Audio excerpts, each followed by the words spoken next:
Well, throughout the book, Understanding World Religions, there are key chapters about particular people involved in a religious tradition. I don't just write about the religious tradition, I try to bring it alive by talking about people who were representative of that tradition. And Gandhi is representative of the Hindu tradition. And what I try to do in the chapter on Gandhi is present a different picture of Gandhi. Because one of the things about Gandhi is that he's either venerated as a saint or he's reviled as some strange Hindu guru, and people don't like him. General Jan Smuts made some nasty remarks about him. Jan Smuts being one of the founders of the United Nations.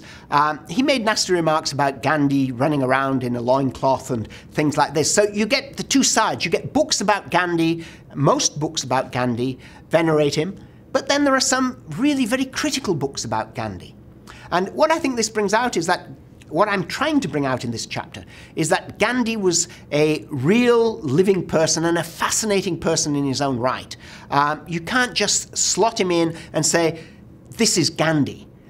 Gandhi was far more than that. And I think one of the things that comes through from his own writings, and his writings are voluminous, is he was a contrarian. Gandhi thought differently to most people. And he thought in fascinating ways. And he said all sorts of things which are really an embarrassment to some of his followers today.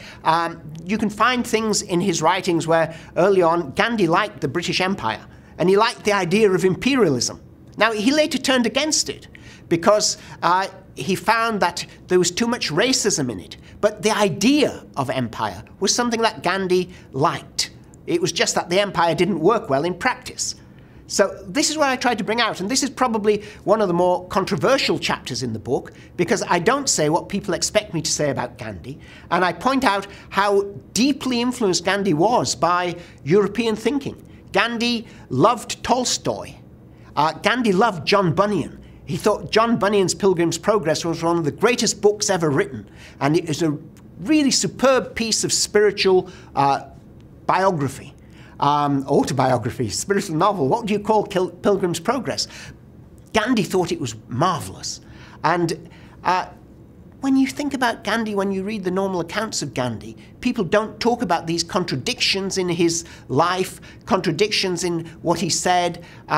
They don't see him as a challenge. They get him in a sort of pre-packaged Gandhi. And if you like him, he's this, and if you don't like him, he's that. But nobody looks at the total man and what he did.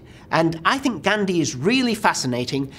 He's a very important figure for 20th century history. He shaped the 20th century in many ways. The independence of India would not have come about without Gandhi.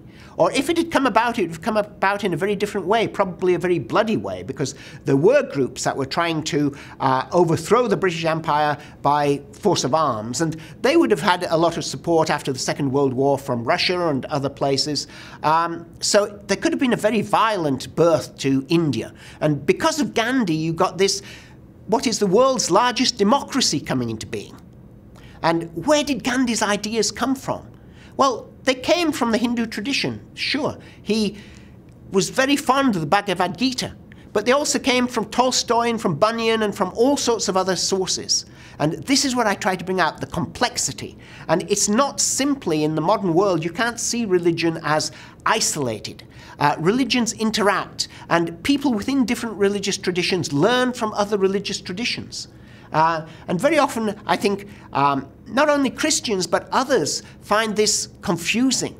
How on earth can a Hindu appreciate Christianity?